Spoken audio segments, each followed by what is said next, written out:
Hi, I'm Tom, and welcome to the 3D Printing Garden.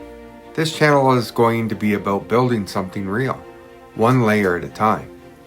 I already sell some prints and toys on Etsy, but I wanted to go bigger than that. I want to learn this space deep, test products, grow the setup, make mistakes, fix them, and hopefully turn this into a real business.